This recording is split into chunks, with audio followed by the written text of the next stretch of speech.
254 쪽. 해물 다양성부터 한번 볼게요.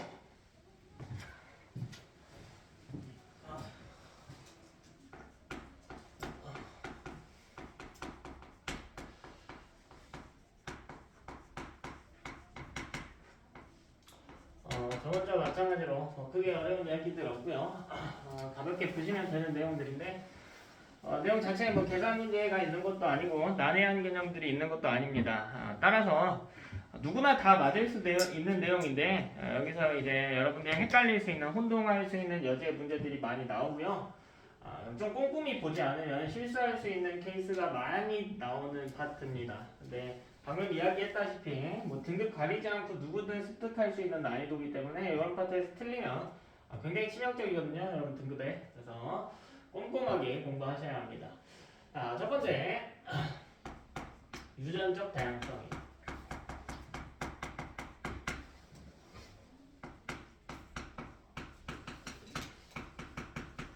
유전적 다양성은 변이라고 생각하시면 됩니다.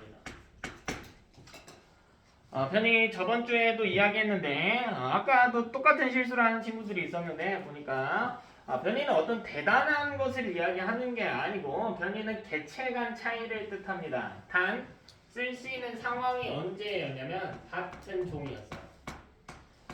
그래서 유전적 다양성이 높다라고 하는 건 같은 종 내에서 성질의 다양성이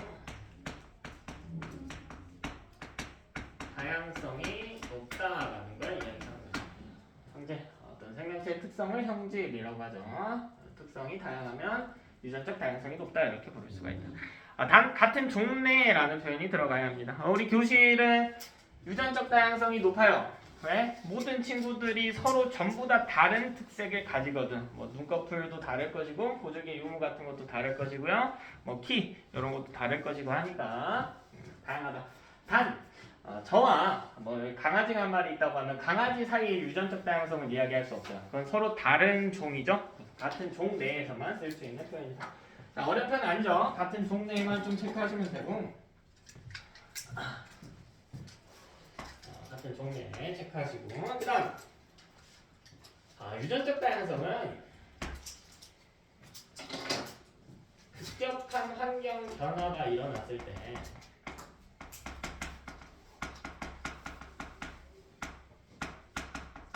변화에서 어떤 종이 생존하는 데 유리합니다. 종의 생존에 유리합니다.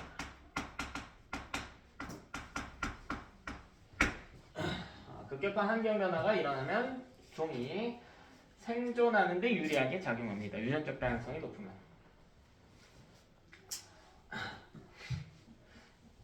자, 예를 들어볼까? 우리 저번주에 자연선택 사례 이야기하면서 나방 이야기했는데 지우류하고 같이 이야기했거든? 지우류는 균에 기생하는 생명체로서 생명체 집단이라고 했어요. 두 가지 종이 존재하고 기생하는 친구하고 분해해주는 친구 하나 있는데 기생하는 공생관계인데 하나는 광합성하고 하나는 광합성 재료 조달하는 이런 집합이었는데 흰색의 색깔을 띈다라고 해서 그래서 지우류가 있는 경우에는 흰색 나방이 생존할 확률이 높았고 지우류가 없는 경우에는 검은색 나방이 생존할 확률이 높았다라고 이야기했었어요.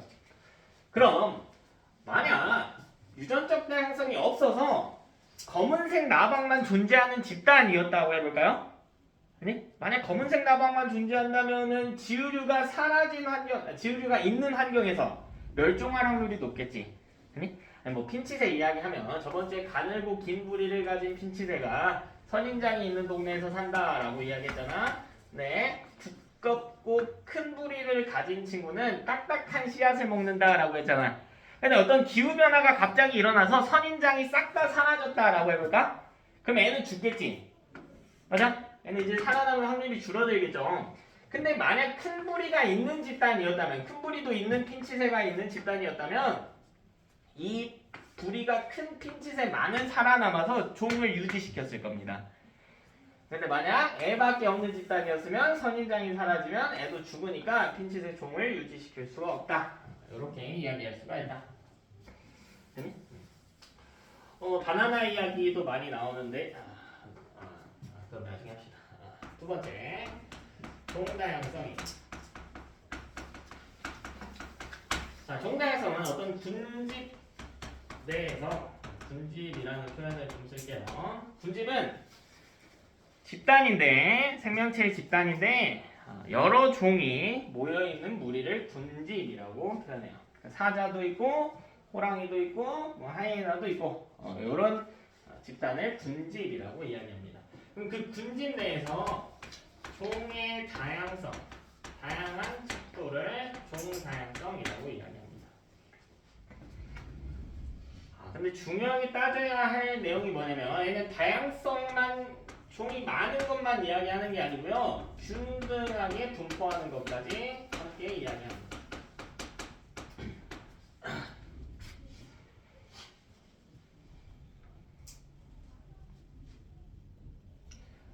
예를 들어 볼까요? 어떤 집단 내에, 군집 내에 사람이 5명 있고 고양이가 1마리, 강아지가 2마리 이렇게 있는 집단보다는 사람 셋, 고양이 셋, 강아지 셋 이렇게 있는 집단의 종다양성이 더 높다고 이야기할 수 있겠다. 됐니? 종의 숫자만 찾지 말고 균등한 분포까지 따지자. 그럼 이 종다양성은 왜 중요하냐? 자, 이 종다양성은 먹이 그물의 유지에서 먹이 그물을 형성하는데 중요하게 작용합니다.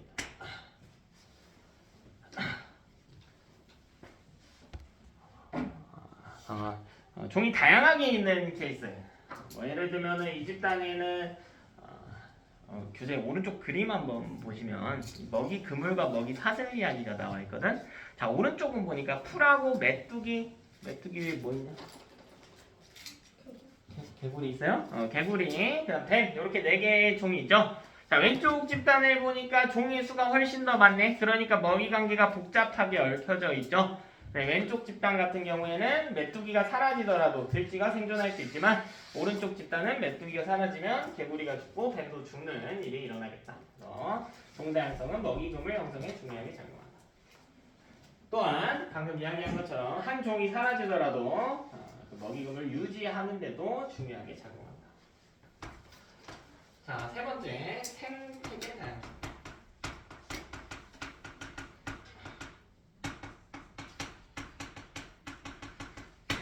자, 생태계는 어떤 군집이 분포하고 있는 서식지, 기후, 환경, 이 모든 것의 다양성을 지칭하는 용어입니다. 예를 들면 어떤 집단 내에 주변 서식지를 보니까 서식 환경이 사막만 구성되어 있는 경우 혹은 강만 있는 경우 이런 경우보다는 사막도 있고 강도 있고 산도 있는 케이스가 생태계 다양성이 더 높다 이렇게 이야기할 수가 있습니다. 어려운 내용 없죠? 이 생태계 다양성은 결국 생태계 다양성이 증가하게 되면 자연스럽게 종다양성도 증가할 수밖에 없겠지. 당연스럽게 종다양성도 증가할 수밖에 없다.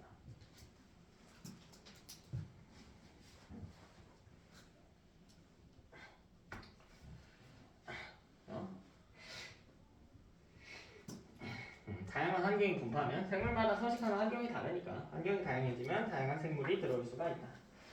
그럼 이 생태계 다양성은 어느 부분에서 중요하냐면 여기는 실험 잘하면 이 2개를 비교해서 잘 나오는데 얘는 지구의 환경을 보존하는데 중요하게 작용합니다.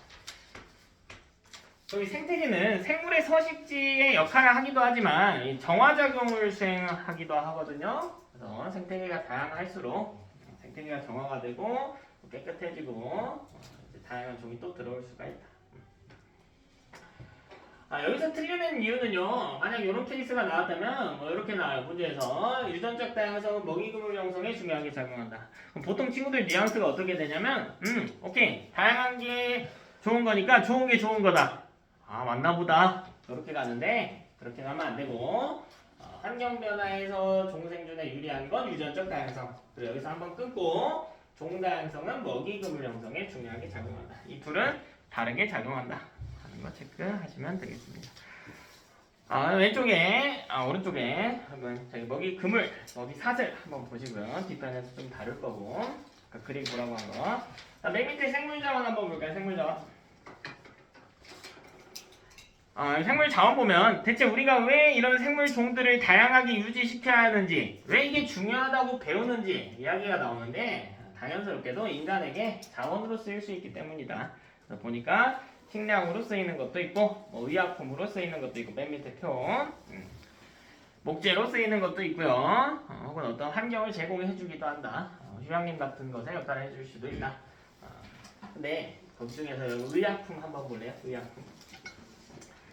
의약품 보니까 좀 익숙하지 않은 이름들이 나오죠. 주목에다가 밑줄 하나 해놓을까? 주목 열매 이름이거든요. 의약품의 주목. 주목은 항암제로 쓰이는 열매 이름입니다. 옆에 푸른 곰팡이 진통제도 밑줄 하나 해놓을까요?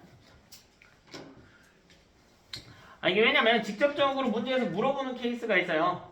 다음 중 의약품의 원료로 사용되는 것은 혹은 뭐 아닌 것은 그 예시로 주목 나온단 말이에요. 주목이 뭐야? 먹는 건가?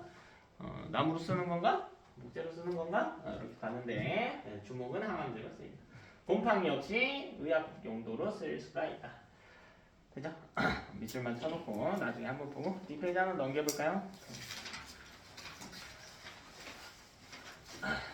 그 다음 보니까 생물 다양성이 파괴 원인들에 대해서 나와 있다. 이런 것들이 왜 파괴가 돼가고 있는가? 결국 핵심 내용은 뭐냐면 물론 자연적인 요인들도 있어요. 뭐 예를 들면 지각 변동, 지진, 화산 같은 것들도 있지만 이것에 더해서 인간의 인위적인 활동들이 파괴에 많은 영향을 끼친다. 초등학교 때 다 했던 것들이죠.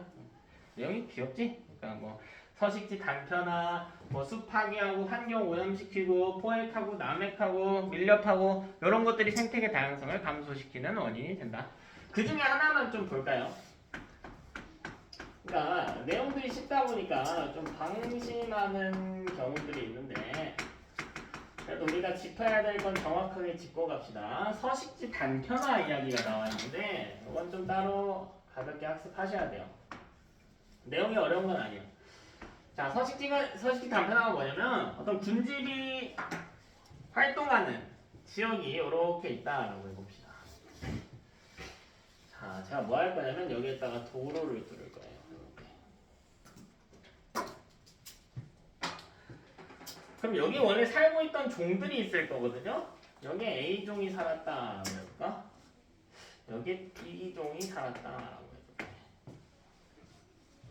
A는 가장자리에 살고 있고요. B는 중심부에 살고 있는 상황입니다. 자, 그 상황에서 가운데 도로를 뚫었다라고 해볼게.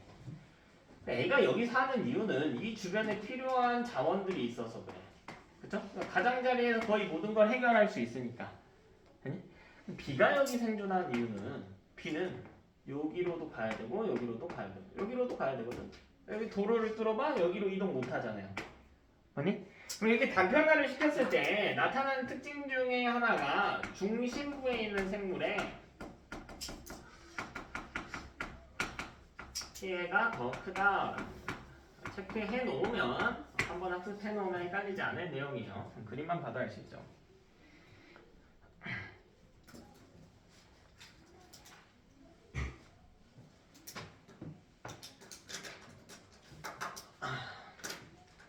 우리 이 생물 다양성을 보존하기 위한 노력들도 한번 봐볼까요? 인간들이 어떤 노력을 하고 있는가? 자, 첫 번째는 사회적인 노력입니다. 우리 사회에서 생태계 다양성이 깨지지 않도록, 생물 다양성이 깨지지 않도록 노력 좀 하자. 이거는 이렇게 보시면 돼요. 개인 단계에서 할 수 있는 노력. 예를 들면 재활용 좀 하자. 그 다음 집 나갈 때 불 좀 끄자. 환경오염 되니까 에너지 절약하자. 혹은 어떤 전기기구를 살 때 에너지 효율 높은 걸 사자. 돈 좀 더 쓰더라도. 이게 사회적인 노력이다. 자, 두 번째는 국가적 노력입니다. 자, 이건 한 국가 내에서 보존을 위해서 생물 다양성 보존을 위해서 노력하는 걸 뜻해요. 주로 어떤 법률을 제정하는 거.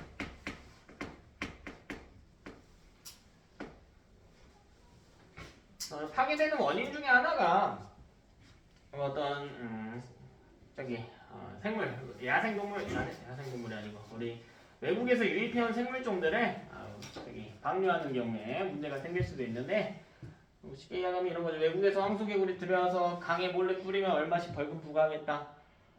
생물 밀렵 다니면 얼마씩 부과하겠다. 이런 식으로 법률 제정하는 거. 뭐 캠페인 같은 것들이죠.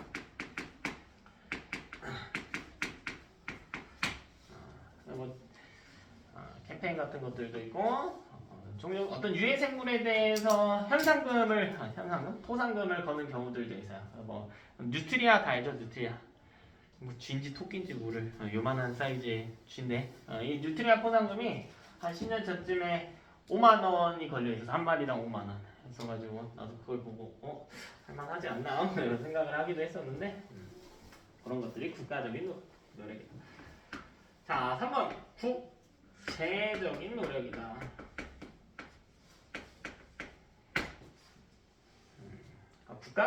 국가적인 노력이라고 한다면 한국에서 법을 만드는 거고요. 국제적 노력은 이제 가가지고 외국 정상들 대표들하고 회의해가지고 협약을 맺는 거예요. 이건 국가 간 협약을 지칭하는 용어. 국제적 노력.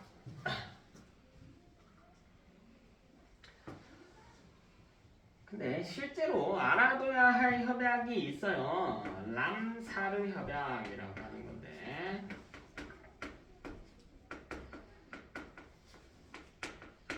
람사르 협약은 습지 보전에 관련된 협약입니다. 그래서 실제로 람사르 협약이 무엇인지 혹은 습지 보전에 관련된 협약이 무엇인지 직접적으로 물어보는 경우들이 있으니까 다른 건 제쳐두더라도 람사르 협약 정도는 알아두자. 작년만 하더라도 분당 지역 2개 학교에서 출제가 됐어요. 그 다음 뭐 생물 다양성 협약 같은 거. 그 외에도 여러 가지 협약이 있지만 2개 정도만 체크하자. 어떤 학교에서는 이렇게 나온 적도 있었어. 문제에서 다음 중 생물 다양성 보존을 위한 국제적 노력이 아닌 것은 협약이 아닌 것은 해가지고 나왔는데 뭐 1번이 람사르 협약, 뭐 2번이 생물 다양성 협약, 3번이 뭐 4번이 뭐 5번에 유네스코 협약이 있었어. 유네스코 협약 정도는 뭔지 알잖아. 유네스코 뭐에 대한 이야기요? 문화예술이요. 그렇죠. 우리 문화재 지정에 대한 이야기죠. 문화재 보존에 대한 이야기니까 생물 다양성 보존과는 상관이 없는 이야기다. 그래서 무조건 좋은 게 좋은 거다 이렇게 가지지 마시고 좀 정확하게 체크하고 가자고. 뒤로 넘어가 볼까요?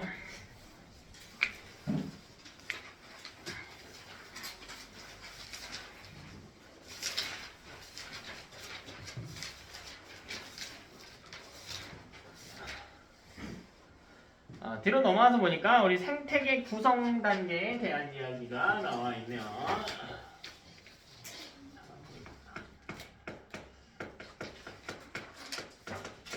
그럼 오케이. 이 생태계 중요한데 이 생태계를 구성하고 있는 단계는 어떻게 되는가?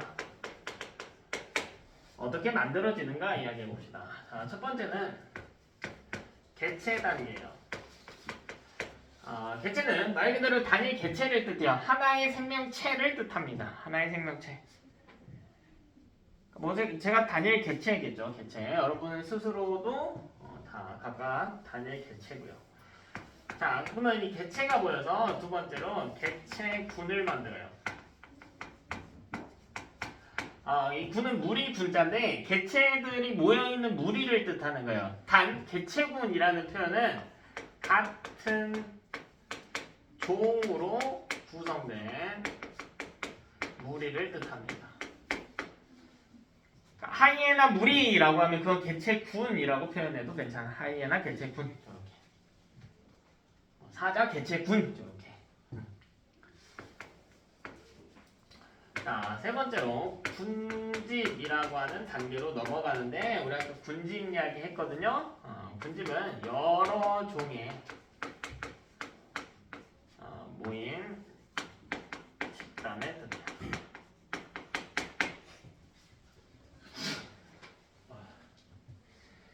그래서 개체군 A, 그리고 개체군 B, 개체군 C가 모였다라고 하면 결국 세 가지 종이 모였다라는 뜻이거든. 이렇게 여러 종이 모이면 하나의 군집을 형성할 수 있다.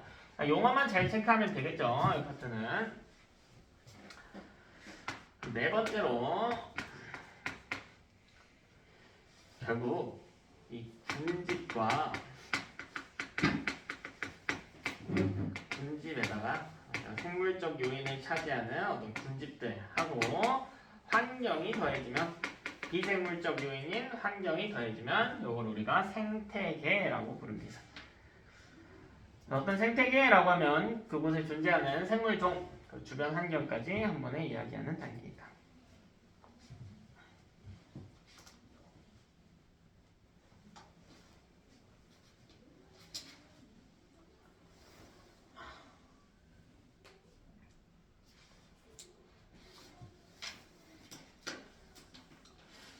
이번에는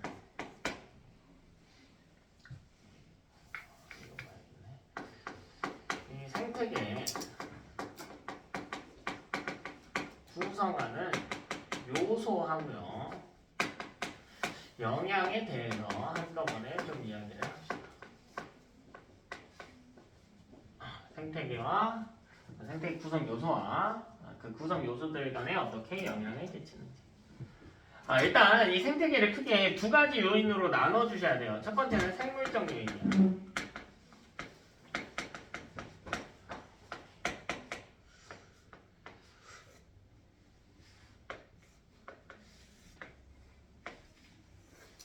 그다음 반대편에는 뭐도 있냐면 비생물적 요인도 있어요.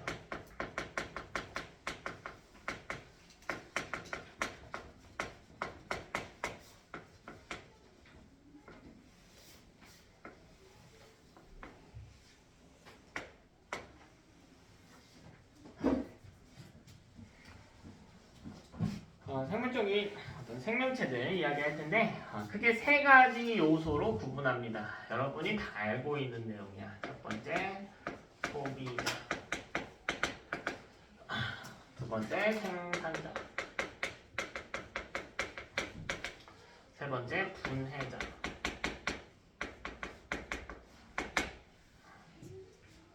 이렇게 세 가지 요인으로 나눌 수가 있다.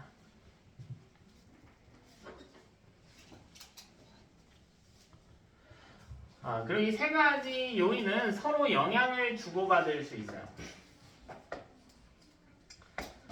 분해자라고 하면 어떤 사체를 분해하거나 배설물을 분해해서 유기물이라고 하면 양분 정도로 생각하셔도 괜찮은데 양분을 획득하는 친구입니다. 그러니까 소비자라고 하면 대표적으로 뭐 식물과 동물을 따져봤을 때 동물이 소비자에 해당하겠죠.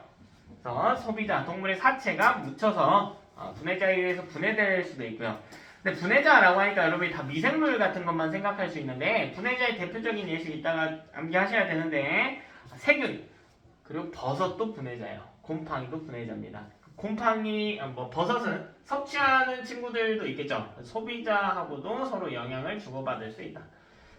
결국 이때 서로 영향을 주고받는 건 모든 친구들이 서로 영향을 주고받을 수가 있다. 자, 그리고 이렇게 영향을 주고받는 걸 상호작용이라고 해요.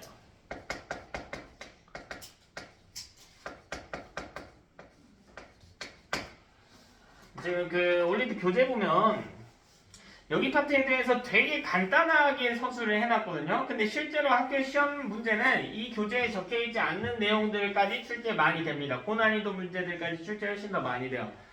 파트 난이도 자체가 쉽기 때문에 문제 자체가 어렵게 나올 수 있는데 학교마다 너무 달라. 근데 좀 정확하게 이야기를 해보면 그러니까 완전 끝까지 제가 이 제시하는 레벨까지는 학습을 해두시는 게 좋은데 먼저 상호작용이라고 하는 표현이에요. 그럼 상호작용은요 생명체들 간에 일어나는 영향, 서로 주고받는 영향만을 상호작용이라고 할 수가 있어. 됐니? 예를 들면 사자가 뭐 사슴을 잡아먹었대. 이건 상호작용이 맞아. 됐니? 근데 뭐 이런 게 있을 수도 있죠. 가을이 됐더니 단풍이 졌다. 그건 생물과 생물 사이에 영향을 주고받은 게 아니잖아. 비생물이 생물에 영향을 준 사례죠. 그건 상호작용이라고 부를 수 없어요. 그럼 그건 뭐라고 불러야 되냐? 비생물의 예시 먼저 좀 적고 갈게요. 비생물, 빛, 수분, 온도, 공기, 토양 5가지 정도 있는데 자, 비생물이 생물에 영향을 주는 현상을 우리가 작용이라고 부릅니다. 방금 한 이야기는 작용에 대한 예시예요. 온도가 떨어졌더니 나무, 단풍나무에서 낙엽이 졌죠. 그럼 그 반대로 영향을 끼칠 수도 있어. 이건 우리가 반작용이라고 불러요. 반작. 예를 들면 내가 숨을 쉬었어. 그럼 공기 중에 이산화탄소 농도가 증가할 거 아니야? 몸에서 호흡을 하게 되면 그건 생물이 공기에, 사람이 공기에, 생물이 비생물에 영향을 끼치는 거지. 이건 반작용이라고 그래.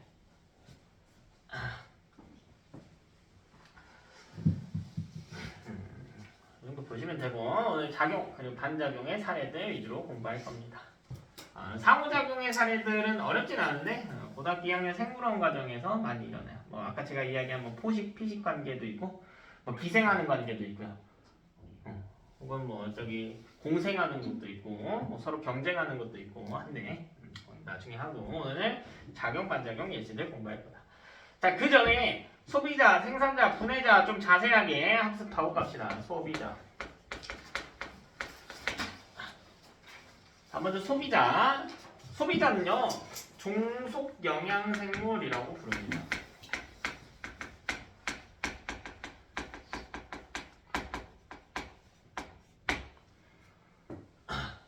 우리도 뭐 대표적인 소비자죠. 그러니까 뭐 인간이 지금 이 먹이사슬 관계에서 봤을 때 거의 최상위를 차지하고 있기 때문에 뭔가 대단하고 멋진 것 같고 하지만 사실 우리는 밑에 다른 생물종이 없다면 살아남을 수 없죠.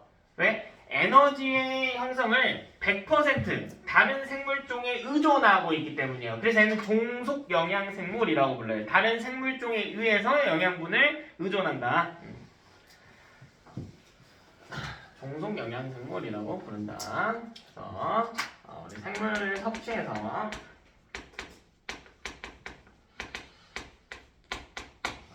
양분, 유기물을 획득하는 친구를 소비자라고 부릅니다. 종속 영양생물이라는 말로도 부를 수 있다.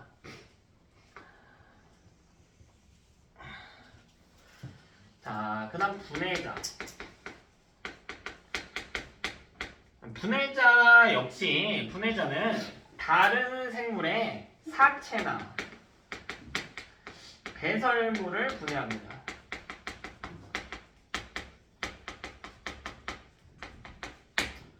그래서 여기서 유기물을 형성하는 친구를 분해자라고 부릅니다. 사체나 배설물을 분해해서 우리가 사용할 수 있는 양분의 형태인 유기물로 바꾸는 그런 생물종들을 분해자라고 불러요. 분해자가 어쨌든 사체나 배설물이 있어야 먹고 살 거 아닙니까? 이 친구 역시 다른 생물종에 의존적으로 영양을 섭취하는 영양분을 그래서 종속 영양생물이라고 부릅니다. 종속 영양생물이라고 부릅니다. 분해자 예시는 3가지. 자, 외워두라고 했죠. 꼭 암기하셔야 돼요. 세균, 버섯, 곰팡이까지. 세거곰.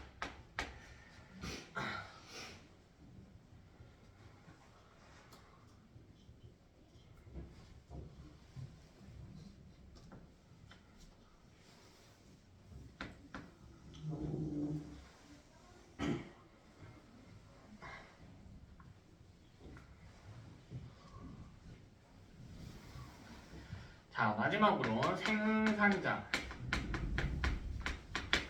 자, 근데 생산자는 우리 이산화탄소, 그 다음 물, 그리고 햇빛만 있다면 스스로 양분을 만들어낼 수가 있어요. 광합성을 하면 포도당을 만들죠. 포도당이 대표적인 유기물, 양분이죠. 그래서 얘는 스스로 살아날 수 있다라고 해서 독립영양생물이라고 부릅니다. 스스로 생존할 수 있다.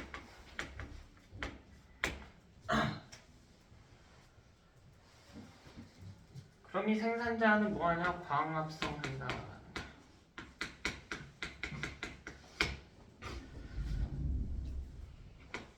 광합성을 통해서 유기물, 여기서 이야기하는 유기물은 포도당이겠죠. 당연히 유기물을 합성하는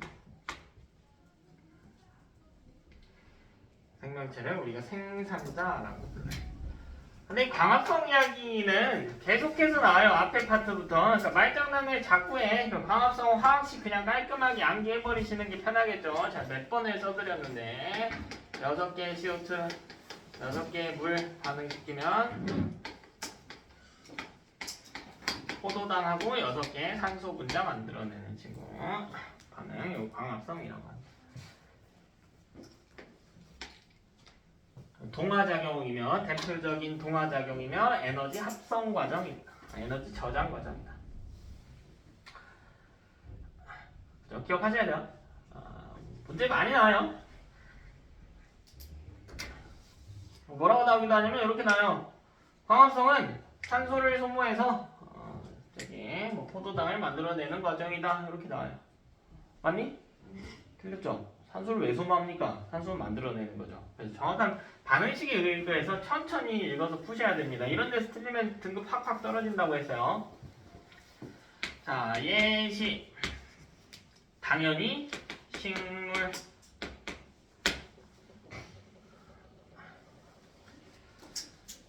광합성 하잖아요. 식물만 광합성하나? 아니야. 바닷속에도 해조류라는 친구도 있죠. 우리 저번 시 아닌가요? 응? 해조류는 네, 다릅니다. 알게라고 부르는데 조류는 식물하고 구조가 달라요. 네? 식물이 아니에요. 그래서 우리 저번 주에 석간브리아 시대 이야기하면서 최초로 등장한 생명체 중에 광합성하는 친구 있었는데 이름 뭐였죠? 남세균이었죠. 남세균의 다른 이름이 남조류예요. 남조류입니다. 그럼 조류는 생물풀이에 속해요? 동물계에 속해요? 동물계에도 안 속하고요. 식물계에도 안 속합니다. 네, 다른 분류에 속해. 이따가 좀 자세한 거 이따 이야기해줄게. 식물성 플랑크톤 같은 것들도 있습니다.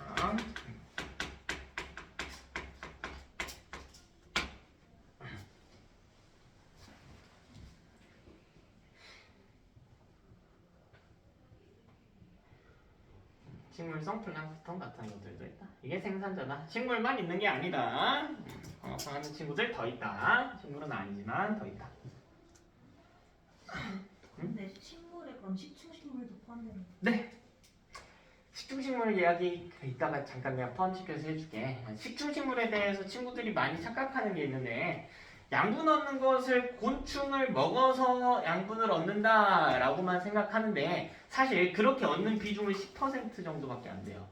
나머지 똑같이 광합성합니다. 특정 곤충은 분해장이 뭔가요?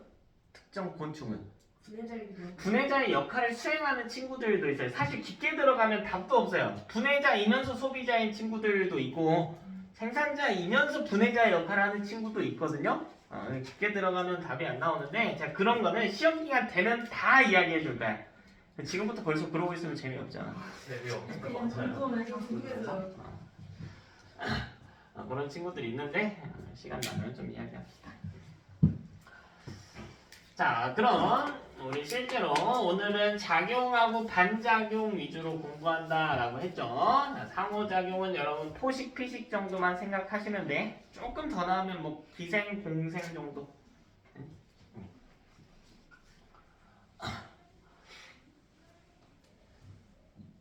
그럼 우리 작용하고 반작용 이야기할 텐데 먼저 반작용부터 이야기할게요. 빛이 너무 세다. 왜냐면 반작용이 조금 더 적어요. 공부할 양이 적어. 특히 고1에서 아주 중요하게 다루는 건 작용이에요. 작용.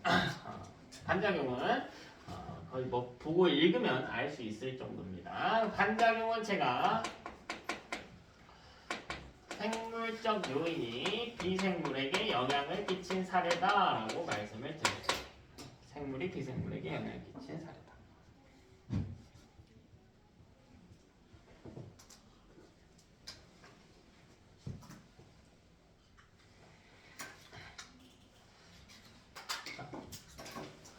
외우기 쉽게 작용 그 다음 반작용이겠죠.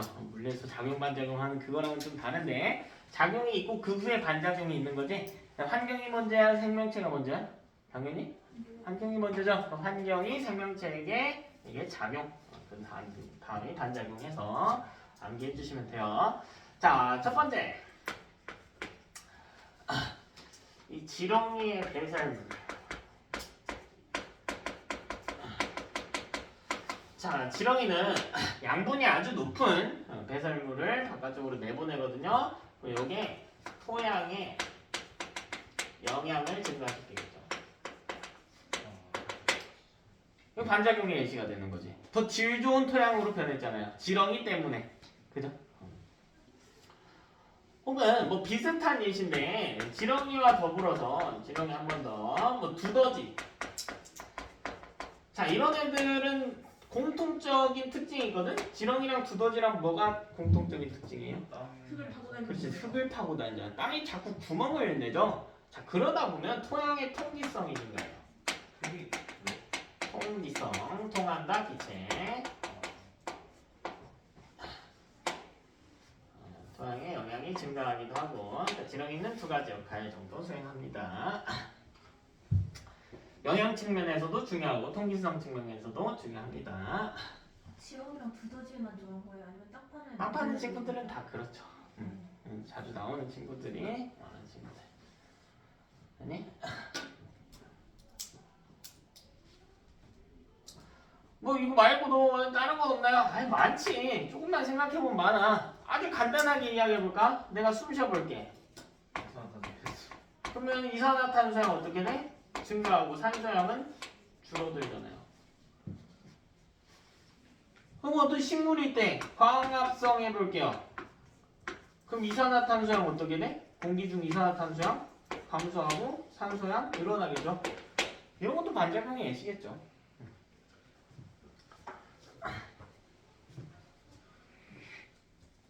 네? 근데 이 뉘앙스를 잘 봐야 돼. 우리 이 전 파트에서 우리 생물 파트 들어오기 전에 지구과학 파트에서 무슨 이야기 했었냐면 지구를 5개의 권으로 나눴었죠. 뭐 지권, 수권, 기권, 뭐 외권, 생물권 이런 이야기 했었잖아. 거기서 사실 이거 보면 광합성을 생명체가 했더니 식물이 했더니 그러니까 생물권이 기권에 영향을 끼친 사례였지. 근데 역으로 생각해볼까? 식물이 산소를 이용해서 광합성을 했다라고 해볼까? 그건 기권이 생명체에 영향을 끼친 거지. 그런 케이스는 또 작용으로 봐야죠. 아니? 그러니까 좀 그 호흡이면 무조건 반작용 이게 아니라 글을 읽어보고 한번 나열을 해보면 여러분 대입을 해보면 어렵지 않게 찾을 수가 있다. 물론 찾기 어려운 케이스들도 있을 것이고 그거는 제가 지금부터 조금씩 소개할게요.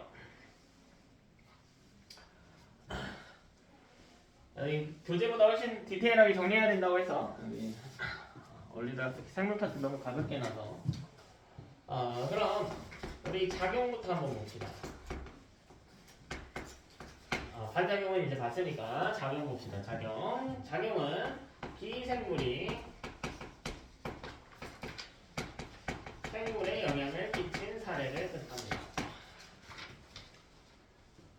그래서 어떤 패턴, 생물의 생활 패턴에 영향을 끼칠 수도 있고요. 생물의 생김새에 영향을 끼칠 수도 있고 생물이 발달하는 뭐 기관, 조직 이런 것들에 영향을 끼칠 수도 있는데 하나씩 살펴봅시다. 그럼 우리 생물에 영향을 끼칠 수 있는 비생물적 요인 5개 잠깐 다시 짚고 갈까요? 빛, 수분, 온도, 공기, 토양이죠. 되니? 그럼 이걸 케이스를 다 나눠서 이야기를 해줘야 돼. 되니? 자, 첫 번째 빛부터 봅시다.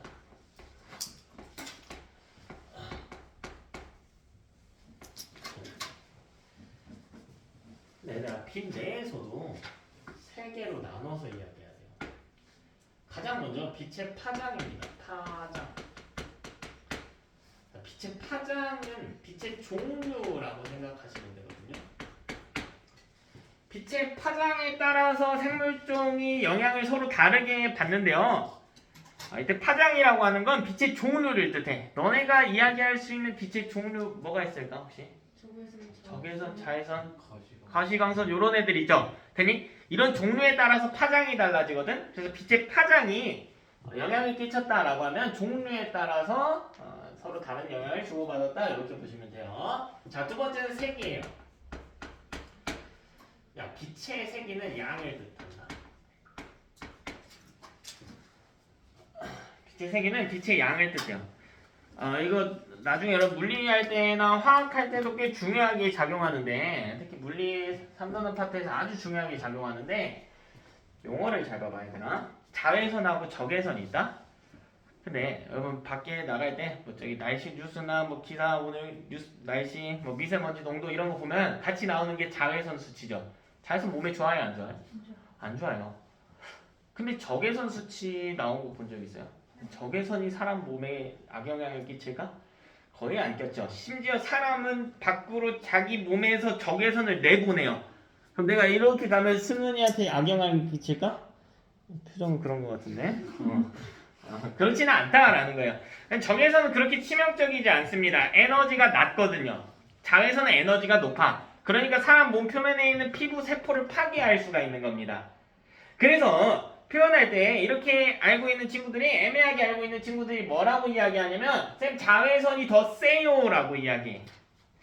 근데 그건 아예 틀린 표현이야. 자외선이 세다라고 하는 건 무슨 뜻이냐면 자외선이 많다라는 거야.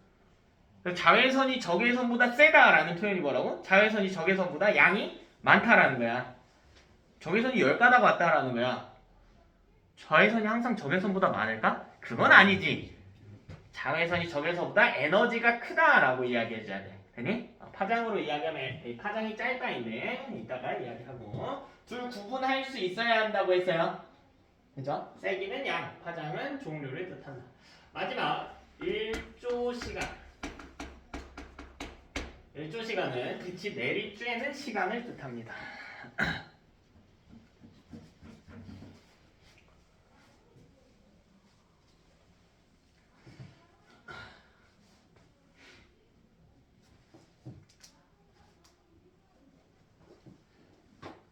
그럼 첫 번째로 빛의 파장이 생물들에게 어떤 영향을 끼치는지 이야기해봅시다. 파장은 제가 종류라고 했어요. 종류.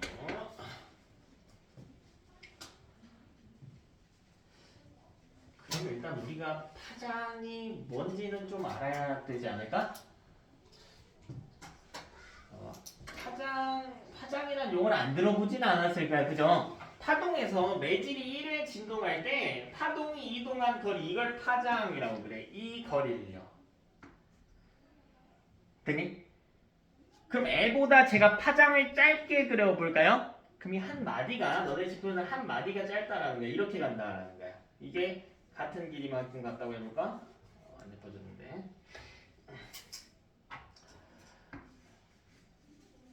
요렇게 갔겠죠. 맞니? 자, 이게 파장이 긴 거죠. 자, 그럼 파장 김의 특징이 나오나? 파장이 긴 친구. 얘는 파장이 짧은 친구예요. 일단 누가 진동을 더 많이 해요? 왼쪽, 오른쪽? 오른쪽, 그죠. 파장 짧은 애가 진동수가 높아요. 진동수가 높습니다. 자, 빛의 진동수가 높으면 어떤 특징이 발생하냐면 에너지의 크기가 증가해요. 진동을 더 많이 합니다. 물론 파동의 종류는 다양하지만 제가 뭐 낼 수 있는 게 소리밖에 없으니까 소리 파동을 이야기해볼까요? 얘는 어떤 느낌이냐면 이런 느낌이야. 얘는 이런 느낌이야. 네? 진동을 많이 하면은 소리의 높이가 증가하거든요. 그래서 에너지도 같이 커지는 현상이 일어납니다. 그럼 에너지가 커졌을 때 빛의 어떤 특징이 발생하냐면 다른 건 다 몰라도 이건 기억해야 돼. 투과도가 증가합니다. 빛의 투과도가 증가해요.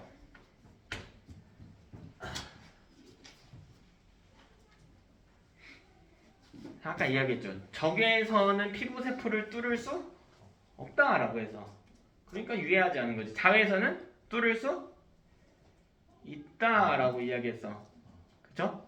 자외선 뚫을 수 있다라고 이야기해서 그 이유는 자외선의 에너지가 더 크기 때문이야. 투과도가 크다라는 표현. 파장이 긴 친구는 그 반대겠죠. 그래서 제가 항상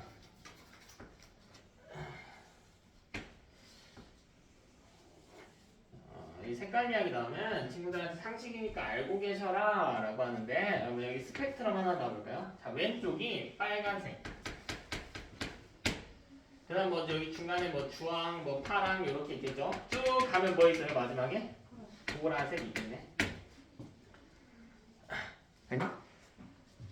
사실 내가 그 첫 수업 때 적색편이 이야기하면서 했던 이야기인데 기억나니? 네. 그냥 보라색. 멀수록 빨간색으로 기운다는 거잖아요. 어? 뭐 멀수록 빨간색으로 기운다는 거. 멀수록 빨간색으로 기운다고 해서 왜 멀어질수록 에너지가 작아졌으니까.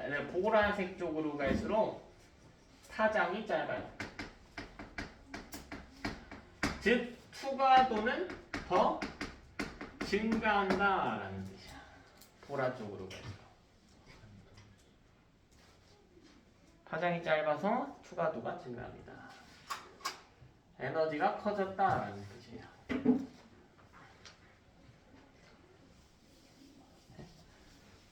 내가 꼭 외워라 상식이다 뭐 이렇게 이야기 많이 하는데 이거 너네 고2 때도 중요하게 작용하니까 내가 정리해줄게. 너네가 알고 있는 빛 계열이 뭐야?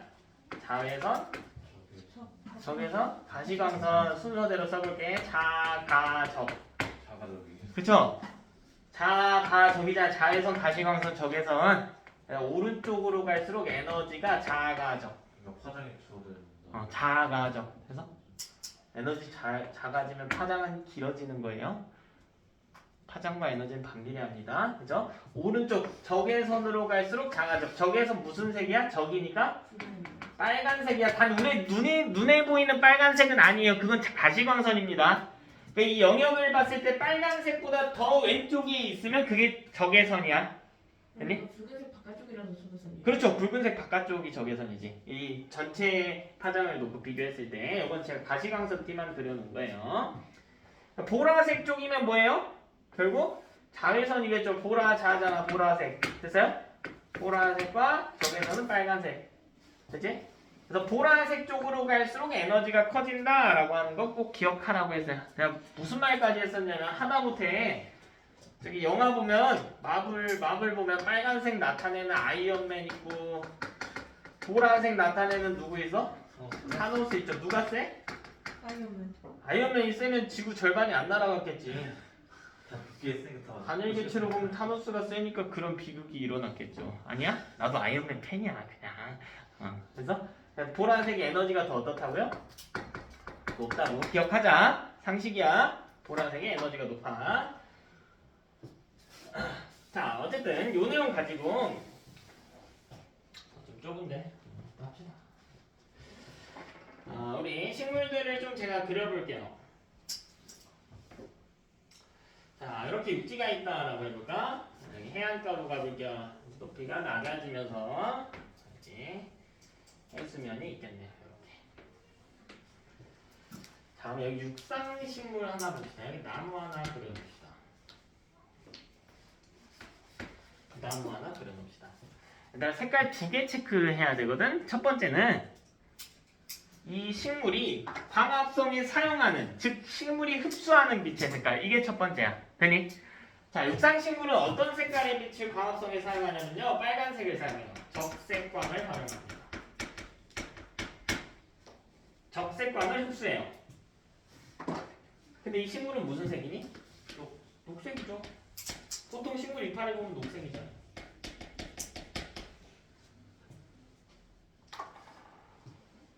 그죠? 그 다음 바다로 가볼게. 여기 하나, 제일 깊게 하나. 자, 바닷속에도 광합성 하는 친구들 산다고. 우리 아까 뭐라고 불렀어? 해조류라고 불렀지. 그러면 제일 위쪽에 서식하는 애를 봐봐. 아무래도 육지와 가까이 살죠. 육지 식물과 비슷한 형태를 취하지 않을까? 애도 똑같이 적색광 사용해요.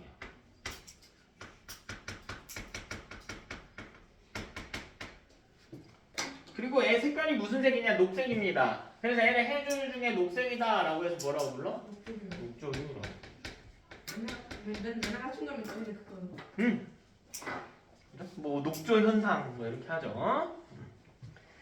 자, 근데 맨 밑에 있는 애 한번 볼래? 적색광. 제가 보라색 쪽으로 갈수록 투과도가 커진다고 했지. 보라색과 정반대가 빨간색이잖아. 투과도가 어때? 제일 낮아. 그럼 깊게 들어와 못 들어와? 못 들어오죠. 걔는 적색광을 사용하는 게 아니야. 다른 빛을 사용해. 청색광을 사용해.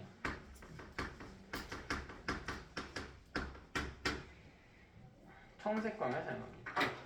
그럼 얘는 무슨 색을 띠게 되냐면 붉은색을 띠게 돼요. 얘는 홍조류라고 부릅니다. 홍조류. 그럼 중간에 있는 친구들은 갈조류라고 불러요. 갈색깔. 집에서 볼 수 있는 뭐 다시마, 미역 이런 애들이 갈조류고요. 홍조류, 우뭇가사리. 반찬으로 많이 나오잖아. 뭐 김 이런 애들 홍조류입니다.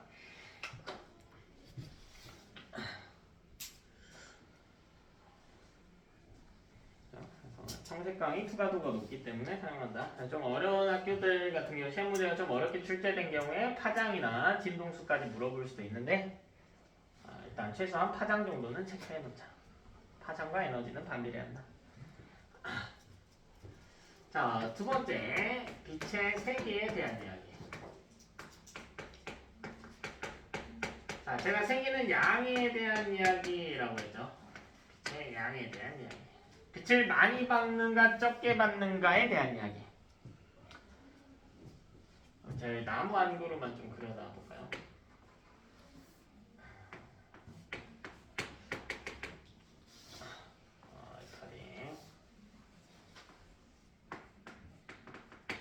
이렇게 대충 그려봅시다.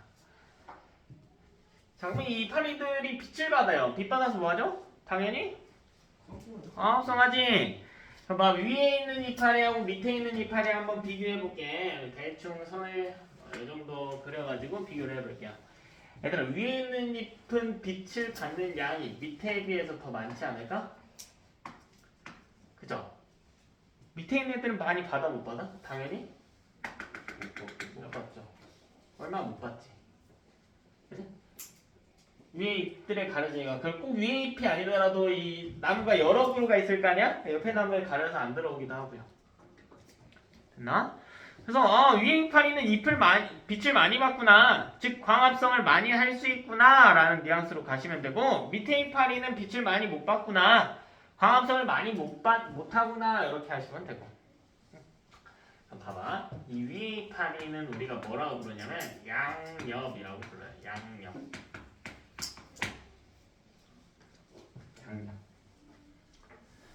자, 양엽의 특징이 있다. 이파리 단면을 보면요, 이파리 단면을 보면 얘가 이렇게 마치 동굴에 맺힌 열매처럼 길게 늘어진 이런 열매처럼 여기 울타리 조직이라고 하거든. 그 밑에 해면 조직이 있어요. 해면 조직. 이게 광합성하는 세포들을 그림으로 나타내 놓은 거거든요. 이 광합성하는 세포들이 몰려있는 이런 울타리 조직 같은 게 두꺼운 특징이 있어요. 당연한 거 아니니? 광합성 많이 한다면 그럼 광합성하는 세포 많겠네요. 이파리 두꺼워지겠네. 맞아? 단 이파리가 좀 좁은 특징이 있어요. 그러니까 양엽 같은 경우에는 두껍고 좁은 잎을 뜻해요.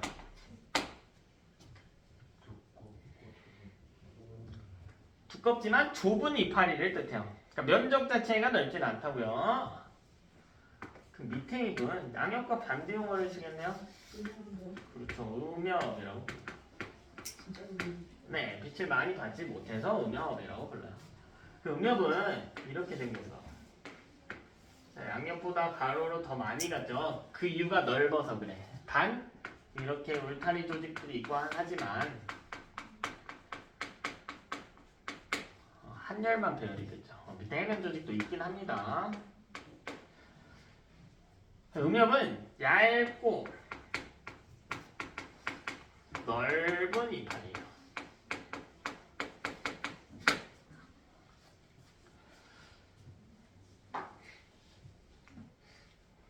그런지 한번 이야기해 볼까요? 양력 같은 경우에는 이 빛을 많이 받아요. 그러니까 위쪽에 분포하는데 식물 입장에서 식물의 세포, 광합성을 하는 세포들 같은 경우에는 안 적을 때 일을 해야 돼요. 그럼 광합성 세포가 광합성을 하게 되면 양분을 생산하죠. 광합성 세포가 만들어낸 양분을 뭐라 그래? 이름이 뭐야? 세 글자. 포도당이잖아. 네. 광합성한 포도당 숫자가 어떻게 돼? 아니 화학식 말고 포도당의 양이 어떻게 되냐고. 생각하겠죠? 근데 식물은 호흡은 안 합니까? 호흡도 하죠. 얘들아 호흡은 포도당을 만드는 행위니 소모하는 행위니? 소모하는 행위죠. 포도당을 분해해서 에너지를 섭취하는 과정이잖아. 맞니?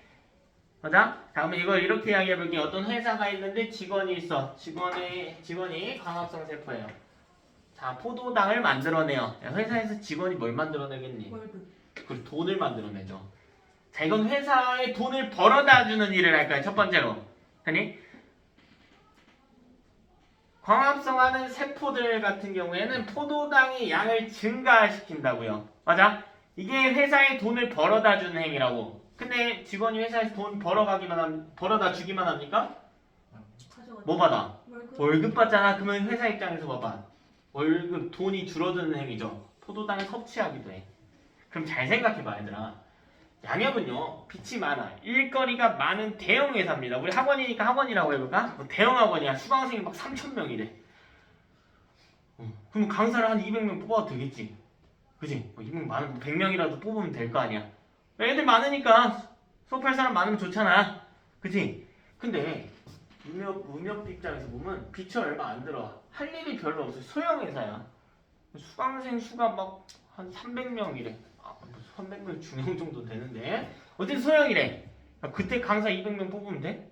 안 되지. 그러니까 이 입장에서도 마찬가지다라는 거야. 이 포도당의 생산 측면에서 보면 광합성 할 게 많으면 광합성 세포가 많은 게 이득이야. 할 게 없으면 오히려 많은 게 손해예요. 소형 회사에서 그러면 월급만 나갈 거 아니야. 얘네가 호흡만 하다 보니까 광합성 할 일이 없어 호흡만 하니까 포도당 양을 감소시키는 행위를 한다고요. 되니? 그래서 이런 식으로 조직의 두께 차이가 발생한다. 우리 주의해야 될 내용이 있는데 친구들 많이 헷갈려하는 게요. 양지식물 그리고 음지식물이야.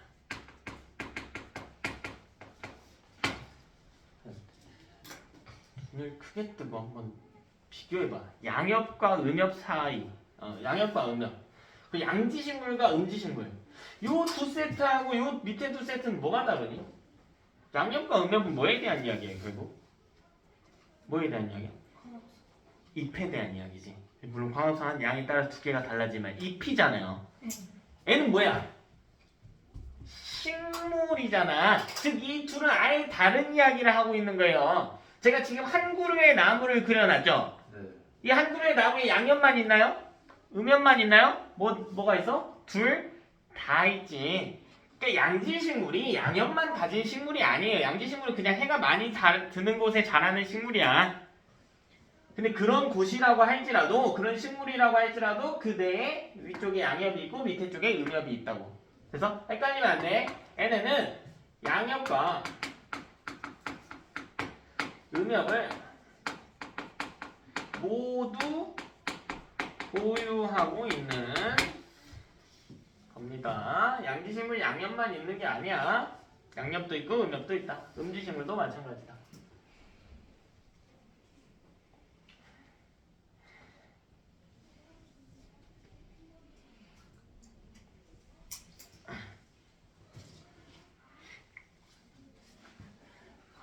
빛에 대한 이야기 세 번째. 1조 시간에 대한 이야기.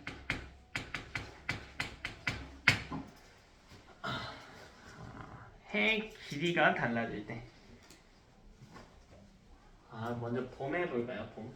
봄하고 가을을 제가 비교해볼게요. 봄은 해가 길나요? 짧나요?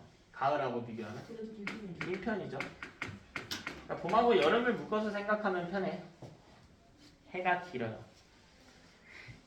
봄하고 여름은 해가 긴 편이고 가을 겨울은 짧은 편이지. 그럼 이때 꽃을 피우는 식물들이 있거든요. 네.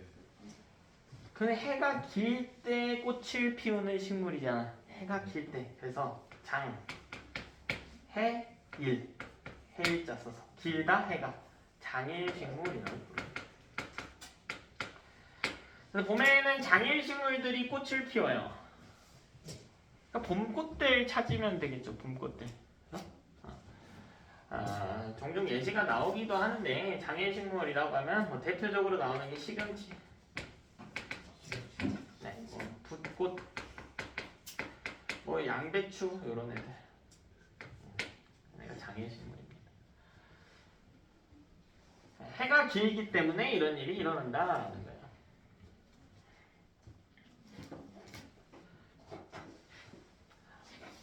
물론 주변 환경에 영향도 있을 거예요. 온도가 영향을 아예 안 끼치는 건 아닙니다.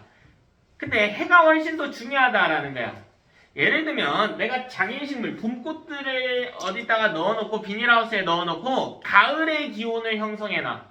가을. 네. 대신에 낮의 길이는 이 조명으로 낮의 길이를 조절할 텐데 이건 봄이랑 똑같이 해놔봐.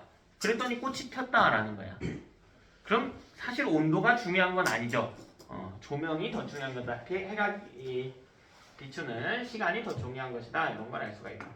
그 다음 대부분의 새에 번식기가 찾아오는 시기 역시 봄이다라는 거야. 새들이 봄에 번식하는 이유는 일조 시간이 길기 때문이다. 이렇게. 그럼 가을로 가볼까? 가을은 해가 짧아져요. 해가 짧을 때 꽃 피우는 식물들이 있습니다. 우리가 그걸 단일식물이라고 해요. 단일식물. 해가 짧다. 요거 관련해서 나중에 심화된 개념이 나오는데 제가 시험기간 가면 학습시켜드리고요.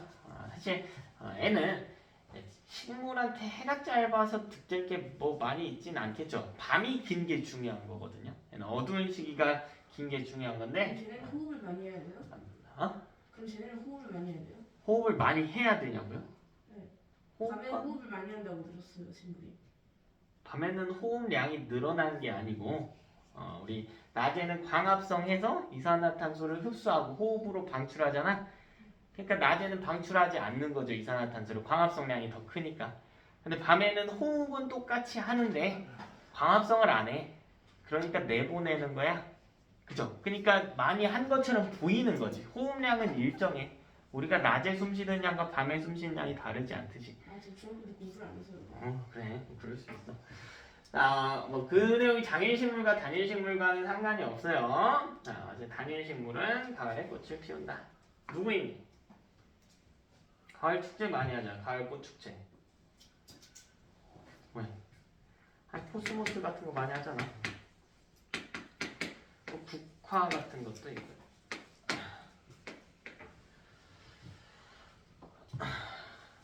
일조 시간이 생명체에 영향을 끼친 예시입니다.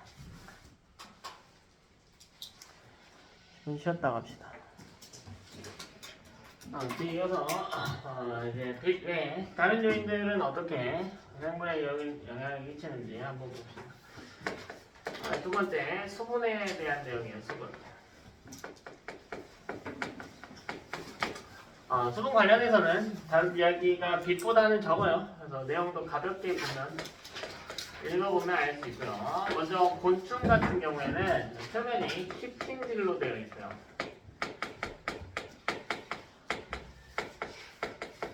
근데 이 키틴질 표면의 특징은 곤충 몸에서 수분의 손실을 감소시키는 역할을 합니다.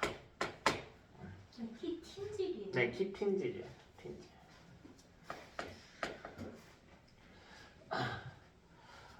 그리고 파충류. 뭐 뱀 정도 생각해 주시면 되겠죠. 그래서 파충류는 몸이 비늘로 덮여져 있어요. 그리고 이 파충류의 알을 보면 어류랑 다르게 단단한 형태의 알을 단단한 형태의 알을 가집니다. 원료는 아예 단단하지 않아요? 또 연어덮밥 같은 거 먹으면 연어알 같은 거 나오잖아. 한 번도 먹어보지 안 먹었어? 나중에 기회 되면 먹어봐. 어리 알은 단단하지 않아요. 말랑말랑합니다. 단단한 알을 가진다. 근데 그 이유가 역시 해동 수분 손실을 줄이기 위해서 그렇다.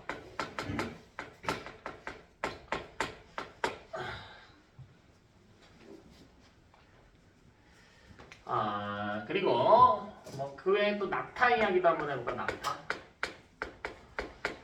자, 낙타는요 진한 농도의 오줌을 배설합니다. 왜 그런지 생각을 조금만 해보면 돼. 낙타는 수분 배출을 많이 해야 돼? 조금 해야 돼? 당연히 조금 해야겠죠. 건조한 지역에 사니까. 그러다 보면 이 배설할 때 오줌에 들어간 물의 양이 적겠죠. 그럼 농도는 진해지겠지. 아니? 자, 그 다음 건생식물. 건조한 곳에 생존하는 식물.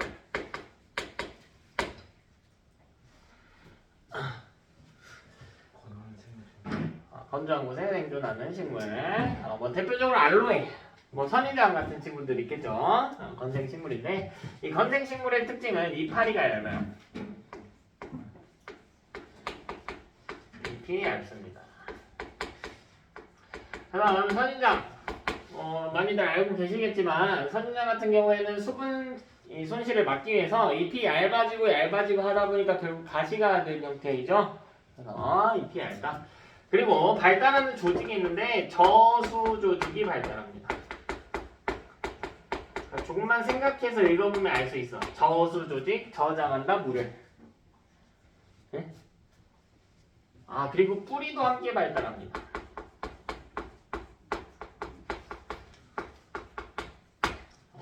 물을 저장하는 조직도 발달하고 비 한 번 왔을 때 많이 저장해둬야 되니까 뿌리도 발달한데 여기저기 뻗어나가서 물 하나라도 더 얻어와야 되니까. 건생식물과 반대되는 식물이 이제 습생식물, 습한 곳에 사는 생물, 혹은 뭐 수생식물, 아예 물에 사는 애들. 자, 얘네는 잎이 두꺼워요. 두꺼운 게 아니고 넓습니다.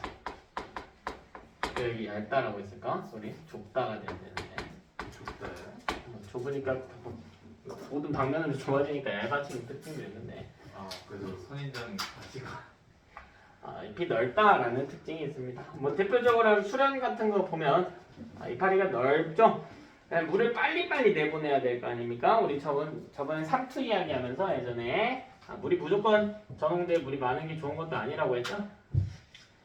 잎이 넓어야 한다.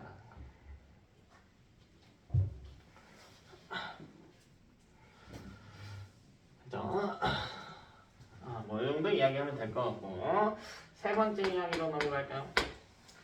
자, 세 번째 온도에 대한 이야기인데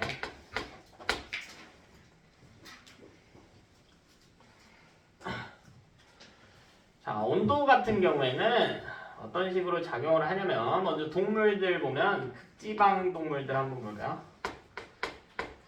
제일 쉽게 비교할 수 있는 게 북극여우하고 사막여우 생각해 보시면 되는데 극지방으로 가면 몸의 크기가 증가합니다. 귀의 크기는 단 말단 부위는 작아지는 특징이 있어요. 전체적인 체면적은 크지만 말단 부위는 작아집니다. 크기가 크면 열을 저장하기에 유리하거든. 많이 저장할 수 있어. 왜? 말단 부위가 뭐지? 귀라든가 귀. 꼬리라든가 입 이런 부위, 열을 방출할 수 있는 부위를 뜻합니다. 방출량을 감소시켜야 하기 때문에 말단 부위는 작아야겠죠. 열을 내보내면 안 되니까. 그 반대로 우리 저緯도 쪽으로 가면緯도가 낮은 따뜻한 지역으로 가면 크기는 감소하고 말단 부위의 크기는 증가하는 경향이 보입니다. 사막여우 보면 열을 많이 저장하고 있으면 안 되겠죠? 양이 너무 많으면 바깥쪽으로 방출하기 힘드니까. 말단 부위가 커진 이유는 당연히 열의 방출을 많이 하기 위해서. 꼭 이런 예시만 있냐? 아니지, 동물들 겨울잠 자는 것.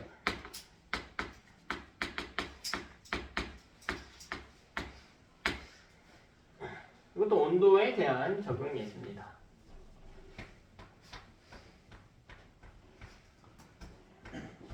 식물도 한번 볼까요? 상록수라고 하는 식물. 항상 푸르른 식물.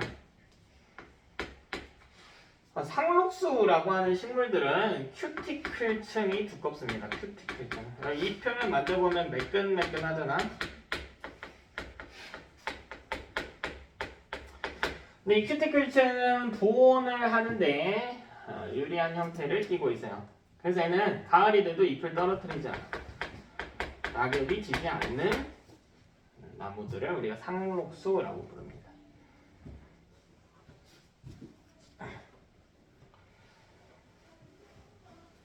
그 반대로 낙엽수도 한번 보면요. 낙엽수는 큐티클층이 얇아요. 그러다 보니까 가을이 되면 식물 입장에서는 손해예요. 광합성도 안 하는 이파리들이 괜히 붙어만 있으니까. 우리 아까 이야기했잖아. 광합성 안 하지만 호흡은 하잖아. 그래서 양분의 양 관계에서 보면 손해라고 했죠. 가을 겨울이 되면 광합성할 온도가 안 되는데 호흡만 하니까 낙엽이 집니다.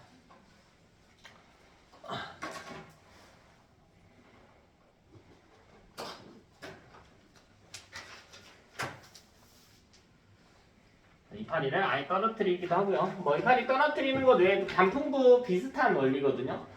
식물 안에 색소가 두 가지 색소가 있어. 여러분 알고 있는 엽록소, 녹색의 색소. 그냥 안토시아닌이라고 하는 붉은색 계열의 색소가 있거든요. 그건 이제 항산화 작용을 하는 친구인데 뭐 됐고 원래는 엽록소가 훨씬 더 진하게 분포해. 그러니까 녹색으로 보여요. 근데 겨울이나 가을이 되면 이 엽록소가 필요가 없어지잖아요. 엽록소를 제거합니다. 붉은색 색소가 드러나서 단풍이 형성이 되는 겁니다. 온도에 대한 이야기. 뭐 이 정도 정리하시면 되고 심화된 문제에서는 온대곤충 이야기가 나올 때도 있는데 온대곤충의 겨울잠이라고 하면 그건 1조 시간의 예시거든요. 시간이 없어서 나중에 시험 기간 되면 또 설명할게요. 2학기 파트니까. 이 정도는 지금 암기해놓자. 자, 4번 공기로 갈까요? 공기.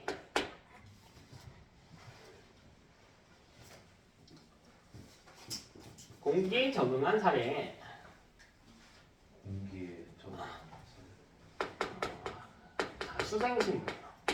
수생식물이면 수분 아닌가요? 아니, 수생식물이 뭐 영양을 수분에 의해서 뭐 이파리가 넓다 이런 특징을 가질 수도 있지만 공기에서 가지는 특징도 있어요. 바로 통기 조직이에요.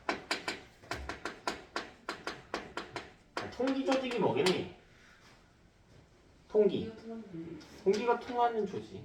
그래서 너네 연근 보면 연분 조림해서 많이 먹잖아요. 구멍이 송송송 나 있지. 통기 조직이 발달해 있는 거야. 아무래도 물속에 살다 보니까 공기 순환이 어려울 거 아닙니까? 순환을 잘 하기 위해서 통기 조직이 발달합니다. 사람도 볼까요? 고산지대에 사는 사람들 보면 적혈구의 수가 많습니다. 그리고요, 폐의 면적이 증가하는 현상이 발생해요. 왜? 고산지대 가면 산소양이 없으니까. 적으니까. 세포 조금이라도 잘하려고 적혈구나 폐에 적혈구 수를 늘리고 폐 면적을 증가시키는 현상이 일어납니다. 5번째, 토양. 지표 근처에서는 호기성 세균이라고 하는 게 있어요. 호기성 세균. 호감. 좋아한다. 호감할 때 좋아한다. 기체인데 산소예요. 산소를 좋아하는 기체. 산소를 좋아하는 세균. 우리도 산소 좋아하잖아요. 산소로 호흡하니까 그래. 또 산소.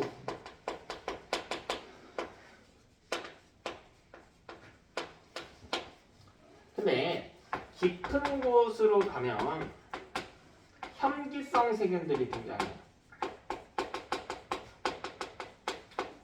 얘네는 무산소 호흡합니다. 산소 대신에 다른 기체를 이용해서 호흡에 이용하는데 보통 효율은 떨어져요. 산소 호흡보다. 좋은 게 아니야. 네, 뭐 어쩔 수 없죠. 깊은 곳에 가면 이 산소 분자, 산소 기체의 농도가 떨어지기 때문에 다른 기체를 이용해서 호흡을 한다. 아까 뭐 식충식물 이야기했는데 식충식물이 어디서 주로 자라냐면 이 토양에 질소가 부족한 곳에서는 식물들이 식충식물의 형태로 많이 발견이 됩니다. 질소는 생명체에게 아주 중요한 원소이다. 왜? 질소가 들어가는 생명체에 들어간 물질이 뭐가 있어? 오, 아미노산도 있고 핵산도 있죠. 식물도 똑같이 필요할 거 아니야. 아미노산, 핵산. 맞아? 그래서 보통 토양으로부터 흡수하거든요. 네. 질소가 부족하다 보면 토양으로부터 흡수하기 했을 때 양이 부족하니까 곤충까지 잡아먹는 거죠. 곤충을 잡아먹어서 곤충 내에 있는 질소 화합물 섭취를 목적으로 합니다. 됐나? 사실 뭔가 이야기가 좀 깊어졌는데 곤충에 의존하는 게 아니에요. 곤충 약간 서브 개념으로 보시면 됩니다. 요거 예시들 잘 구분하시고 미리미리 보시기 바랍니다. 제가 교재 내용보다 깊게 갔는데 절대 과한 게 아니라고 해서 이 정도는 해줘야 돼. 어려운 이야기는 거의 다 마무리 됐고요. 뒤로 또 넘어가 볼까요?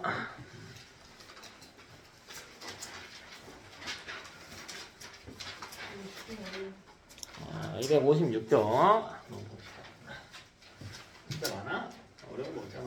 문제가 많네. 문제가 많아? 야, 일주일에 하루인데 그렇게 많아? 설에 조카를 보고 왔는데 조카가 이제 고3 올라가는 조카도 있는데 조카들 되게 많이 보고 왔는데 사실 일단 내 조카가 몇 명이 정확히 세기가 힘들어. 13 정도 되는 부모님이 위로 남매가 많으셔가지고 되게 많은데 고3애가 제일 큰 애거든요. 이제 고3 올라가는 친구인데 걔랑 이야기를 하다가 나한테 와서 문제도 물어보고 하더라고. 2학년 때 공부 얼마나 했냐, 어떻게 했냐 이야기를 하다가 2학년 때 과목별로 문제지를 8번씩 풀었대. 8번씩 풀었대. 시간이 되냐 하니까 안 돼도 돼가지고 한다라고 하더라고. 그 집이 좀 어렵거든. 내가 그 부모님 고생하시는 걸 알아. 그래서 이거 자기가 할 수 있는 건 좀 해야겠다고. 철이 너무 일찍 들어서 예쁘더라고 보니까. 그러던데 너무 쫄 필요는 없어 얘들아. 한 권에서 2권으로 늘리는 건 되게 어렵거든. 7권에서 8권으로 늘리는 게 어려울까? 에이 그렇진 않아. 많이 풀면 많이 풀수록 학습 속도가 이미 베이스가 단단해졌을 테니까 속도가 팍팍팍팍 올라가겠죠. 중학교 때 지금 8개는 어떻게 한 거야 그거? 응? 중학교 때 국어랑 영어 문제집 내고 들었어요. 생각하니까. 훨씬 많이 할 수 있어요. 그 친구는 학원을 많이 안 다녀요. 선생님, 어? 화장실. 고디 이야기합시다. 일단 주제 한번 보세요. 가장 처음에 먹이 사슬하고 먹이 그물 나와 있거든요. 근데 우리 아까 한 이야기죠. 먹이 사슬은 어떤 포식 피식 관계가 일렬로 나란히 배열이 됐을 거고 먹이 그물은 많은 종이 서로 복잡하게 얽혀 있는 경우 종 다양성이 뛰어나면 먹이 그물이 형성이 됐었죠. 그럼 그 밑에 우리 에너지 흐름 봅시다. 생태계에 대해서 에너지가 어떻게 흘러갑니다. 근데 우리 이거 사실 예전에 지구 구성 단계에 대해서 이야기했을 때 에너지는 순환하지 않는다라고 들었어요. 그래서 우리는 흐른다라고 이야기합니다. 에너지는 흐른다, 순환하지 않는다. 그럼 제가 어떤 식으로 흐르는지 한번 가볍게 이야기해 볼게. 여기 태양이 있었대. 태양이 태양 복사 에너지를 보내겠죠. 그래서 식물에게 당도할 거예요. 가장 먼저 태양 에너지를 저장하는 친구는 당연히 식물이죠. 생산자. 그치? 그래서 이 생산자에게 에너지가 도착했다. 뭐 보기 좋은 숫자로 합시다. 1만만큼 도착했다. 그러면 1만 줄의 에너지가 도착했대. 풀한테 도착한 거죠. 근데 이게 풀을 한 포기라고 생각하지 말고 얘들아 풀이 좀 많게 뭐 한 100포기 정도랄까? 풀 100포기한테 전체적으로 만큼 전달이 됐대. 그럼 풀이 바로 자라자마자 이 동물한테 잡아먹히진 않죠. 소비자한테. 얘도 좀 살아갈 거예요.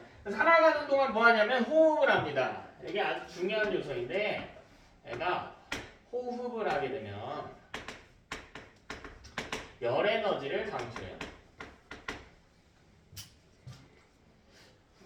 자, 뭐 한 8,500 정도 방출했다라고 해볼까요? 8,500 정도.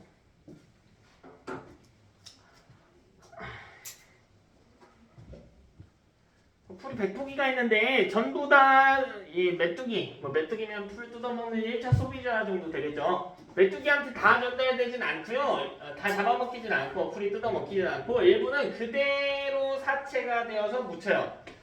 그럼 그 에너지는 누구한테 갈까? 왜요? 분해자한테 가죠.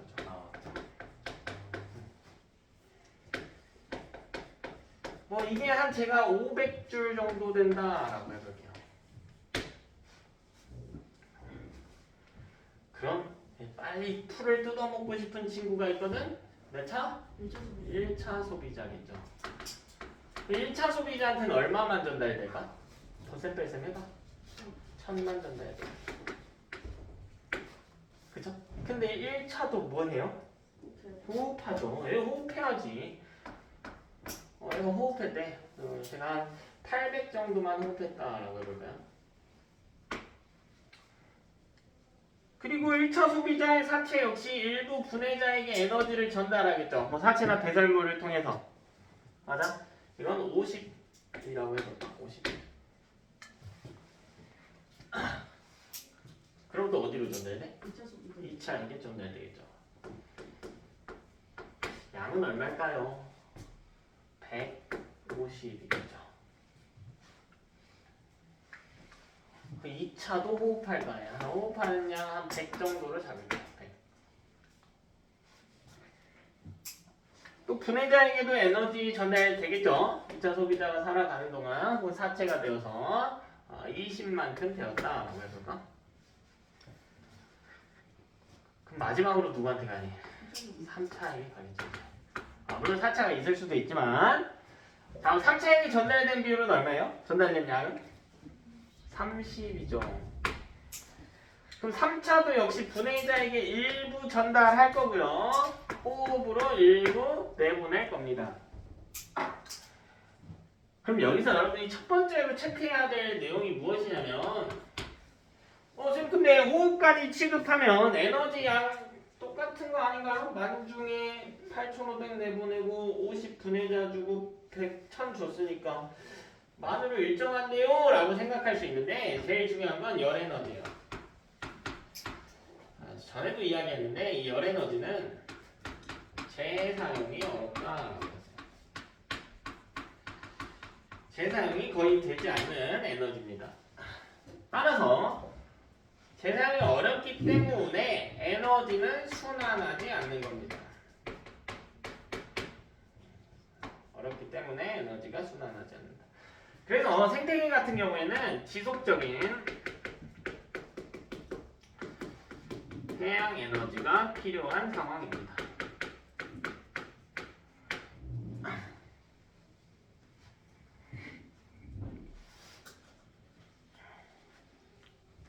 열 에너지의 재사용이 어렵기 때문에.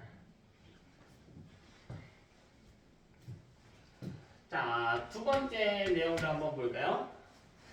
자, 결국 하위 먹이사슬에서 하위 단계에 위치한 친구들 같은 경우에는 상위 단계로 전달할 때 자기가 가지고 있던 에너지를 전부 전달하는 게 아니라고 해서 호흡도 하고 분해자한테 주기도 하니까 그러다 보니까 상위 단계로 갈수록 먹이 관계에서 상위 단계로 갈수록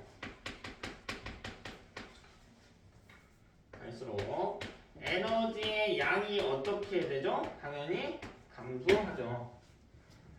그래서 보통 생태계에서 먹이사슬의 이 최상위 포식자는 4차나 5차 소비자까지만 존재합니다.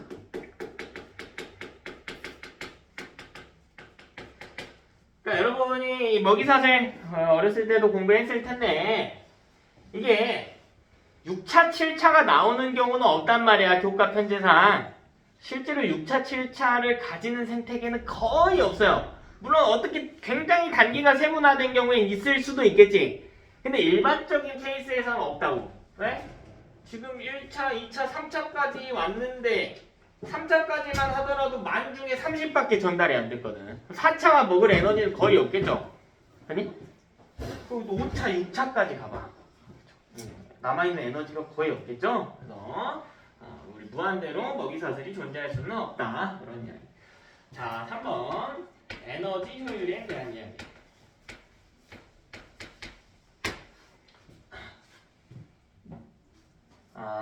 우리 아까 나온 대로 뭐 풀, 메뚜기, 메뚜기 잡아먹는 개구리, 개구리 잡아먹는 저기 수달 이런 거 해볼까요?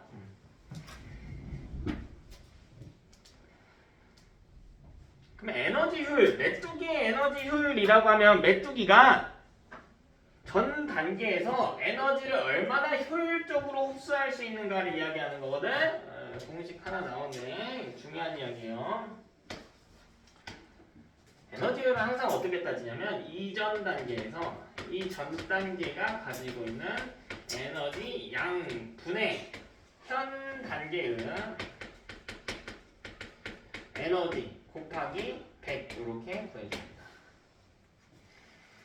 그러니까 생산자의 에너지 효율을 구하지는 않아요. 생산자는 이전 단계 먹이 사슬 관계로 봤을 때 이전 단계가 없으니까.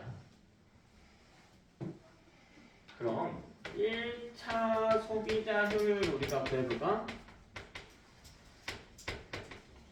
자, 전 단계 1차 생산자 소비자의 전 단계는 생산자죠. 그래서 생산자가 가지고 있던 만 분의 본인이 갖고 있는 10, 100, 1000 곱하기 100 하면 10%다 이렇게 이야기할 수 있겠습니다. 정해져 있는 건 아니야. 당연히 어떤 생태계냐에 따라 생물종이 다르겠죠. 그럼 2차 효율도 구해볼까? 2차 소비자의 효율은 1000분의 150 곱하기 100 하면 얼마야? 15%죠. 3차 소비자의 효율은 얼마예요? 150분의 30 곱하기 100 하면 20%가 되겠네.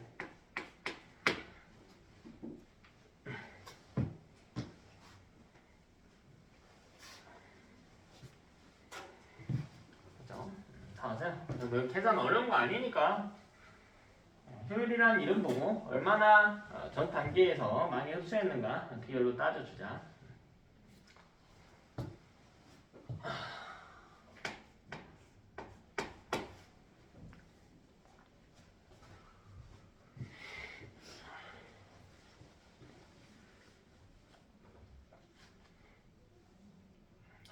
기다려주고 있어. 하셔도 되는데. 너 화장실 갔다 왔구나. 할게. 천천히 할게. 자, 에너지 피라미드. 피라미드 봅시다. 피라미드. 생태 피라미드를 봅시다. 자, 그래서 우리 이 에너지의 양을 제가 피라미드 단계로 한번 나타내 볼게요. 자, 이렇게 한번 그려볼게요. 이 피라미드에서 세 개 층으로 구분하고 각 층이 차지하는 면적을 가지고 있는 어떤 양을 뜻한다라고 해봅시다. 자, 가장 최하의 단계는 생산자고요. 당연히 그 윗 단계는 1차, 그 위 단계는 2차 이렇게 이야기를 해주시면 됩니다. 자, 이런 피라미드 구조를 제대로 된 피라미드다라고 해서 정피라미드 구조라고 이야기해요. 정피라미드 구조를 갖는 값들이 있거든요. 방금 이야기했네. 정피라미드는 그러니까 쉽게 이야기하면 위로 갈수록 양이 줄어드는 것들이에요. 방금 이야기했잖아. 뭐야? 에너지야. 에너지. 혹은 또 뭐 개체 수 같은 것도 되겠죠. 풀보단 메뚜기 수가 적을 거 아니야. 메뚜기보단 개구리 수가 적을 거고, 개구리보다는 개구리 잡아먹는 뭐 뱀의 수가 더 적을 것이고요. 그러니 근데 그것보다 중요하게 나오는 게 생물량이에요. 생물량. 생물량이라는 표현을 기억해 주셔야 됩니다. 생물량은 개체 수에다가 질량을 곱해준 값이에요. 수에다가 질량을 곱해준 값이다.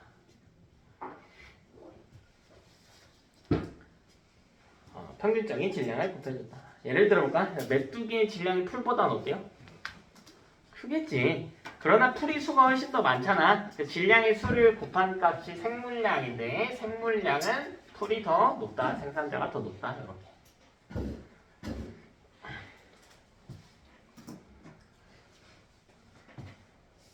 근데 이거 한번 볼래? 해양 생태계 생물량 피라미드.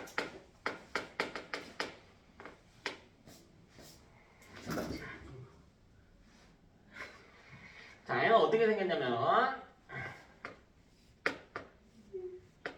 왜 쏟았어? 아니 조그마한 걸 이거 끼고 다녀. 휴지 있으세요?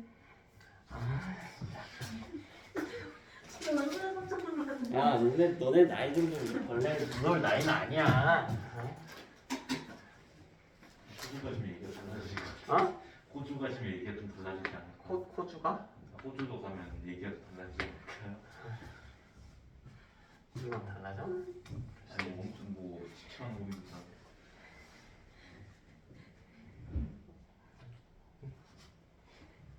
그건 방사성 원소 폐기한대. 자, 가장 하위 단계 생산자죠. 자, 근데 해양 생태계에서 생산자를 차지하는 친구가 누구일까? 아까 플랑크톤이 있었잖아. 어떤 플랑크톤? 식물성 플랑크톤.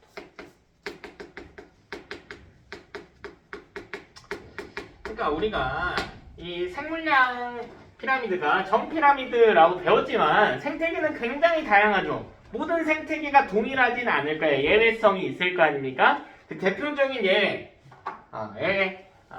거의 딱 요거 하나 나오는데 이거야. 자, 그러면 1차 소비자. 그럼 해양 생태계에서 1차 소비자는 플랑크톤이에요. 단 동물성 플랑크톤이에요.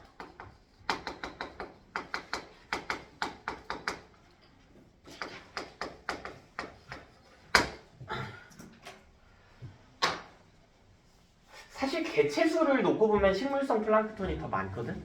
근데 거기다 질량까지 곱하면 동물성 플랑크톤이 더 높다는 거야. 그러니까 개체수 차이가 별로 안 난다는 거죠. 아니? 왜냐면 동물성 플랑크톤 같은 경우에 증식 속도가 굉장히 빠릅니다. 게다가요, 식물성 플랑크톤은 우리 동물성 플랑크톤을 부양하기에 광합성 속도가 충분히 빨라. 그렇게 양이 많지 않아도 돼. 숫자가. 숫자 차이는 별로 안 나는데 당연히 소비자의 질량은 더 클 거 아니야. 그래서 예외적으로 여긴 1차 소비자가 생산자보다 큰 그래프가 나타난다.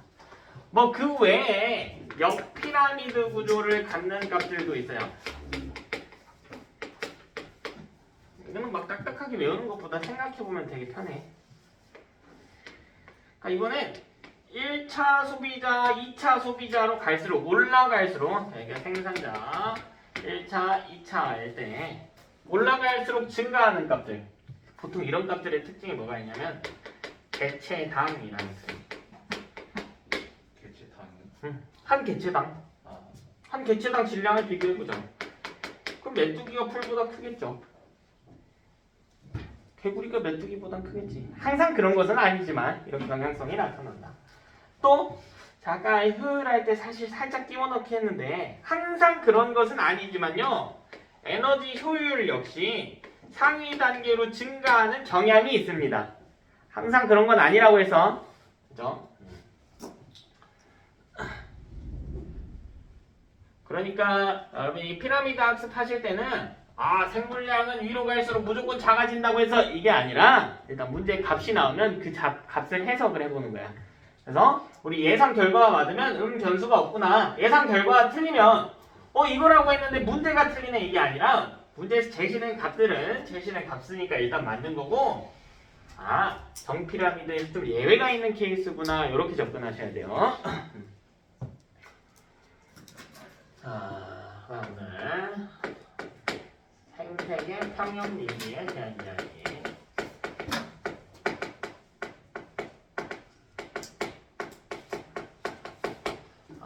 우리 여기 파트에서는 시험이 제일 많이 나와요. 이 파트가요? 이 그림이 시험이 제일 많이 나옵니다. 제가 생물량 그래프 하나 그려볼까? 뭐 크게 변수가 없는 생물량 그래프를 하나 나타내봅시다.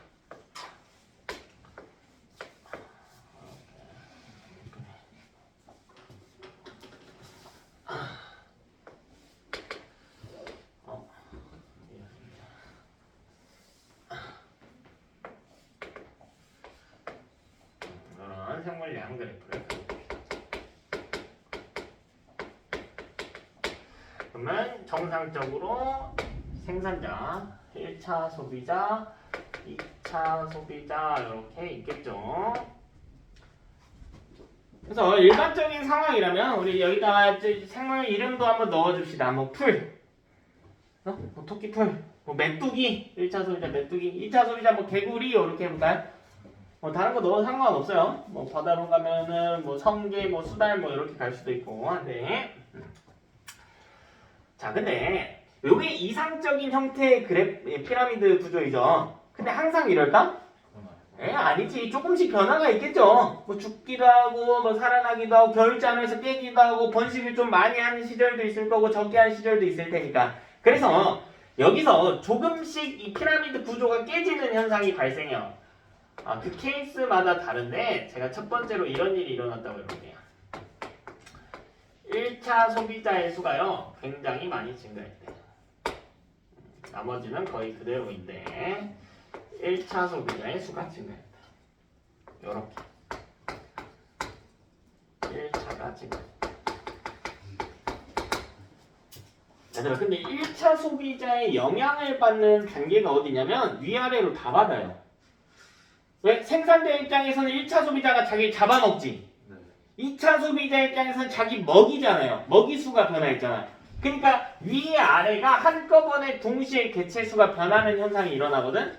그럼 어떻게 되는지 한번 봐볼래? 1차 소비자는 그대로 좀 늘어난 형태이고 생산자의 수는 어떻게 될까? 줄겠죠. 메뚜기가 늘어났으니까 풀의 수가 줄 거 아니에요. 대신 2차 소비자의 수는 어떻게 됐을까? 늘어나겠지. 늘어나죠. 개구리 수는 늘어나겠죠. 애는 늘어났고요. 애는 오히려 더 줄어들었네. 그러면 생산자의 수는 어떻게 됐다? 줄어들고 누가 늘었다? 2차가 늘었다. 그럼 생산자와도 연관이 있고 2차 소비자하고도 연관이 있는 친구가 누구냐? 다시 1차 소비자겠지. 1차 늘어나면 2차 늘어나고. 그럼 1차의 양이 어떻게 될까? 다시 줄어들겠네. 1차 소비자 양이 줄어들겠네. 1차 소비자가 줄어들겠네. 그럼 다시 이런 형태겠죠. 이런 형태. 1차가 줄어들었구나. 그럼 1차가 변하면 제가 위아래로 다 변한다고 했잖아. 메뚜기 수가 줄었다? 풀의 수는 어떻게 될까? 늘어나겠죠. 개구리 수는요? 그대로야? 메뚜기가 줄었는데? 개구리는 좀 더 줄어들어야겠지. 1차는 그대로. 생산자가 늘고 2차 소비자가 줄어들었다. 이게 자연의 균형이라는 거. 잘 평형 유지에 대한 이야기죠. 이게 생산자 늘고 2차는 줄었다라고 생각해 주시면 될 것 같아. 응? 그래서 결국 하고자 하는 이야기가 뭐냐? 생태계 평형이 계속 유지되는 상황은 아니다라는 게 순간순간 깨질 때도 있다라는 거죠. 다양한 변수에 의해서 뭐 겨울잠 깨기도 하고 번식하기도 하고 뭐 누가 들어오기도 하고 외래종이 들어오기도 하고 다양한 일에 의해서 뭐 기후가 변화될 수도 있고 그러나 이게 생태계를 완전히 파괴할 정도의 충격이 아니라면 생태계는 스스로 다시 평형을 회복하는 능력이 있다라는 겁니다. 됐나요?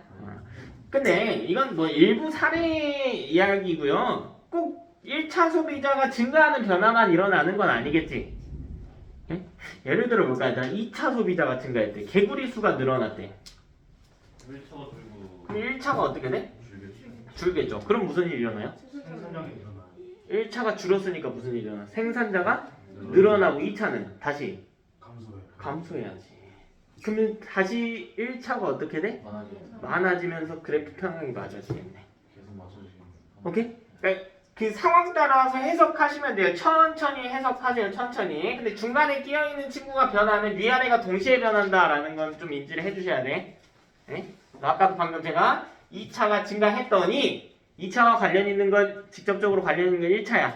1차가 줄었고 1차가 줄었더니 동시에 일어난 현상이 생산자가 늘면서 2차는 다시 줄어들었죠. 그래서 1차만 지금 중간에 쏙 들어간 허리가 잘록한 형태일 테니까 다시 1차가 늘어나는 일이 일어났다 하는 거 체크해 주시면 되고 내용 이야기 다 했고요. 근데 이게 언제나 회복할 수 있을까요?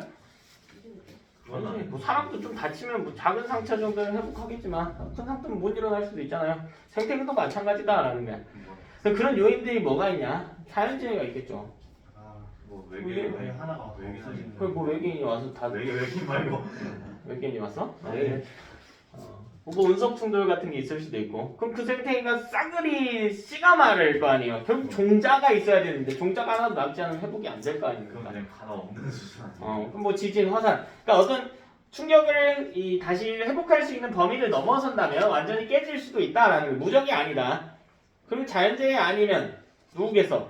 생물 중에는 사람. 인간이죠. 인간이 미안해. 1900년도에 미국에서 있었던 일인데 양이 있고요. 늑대가 있고요.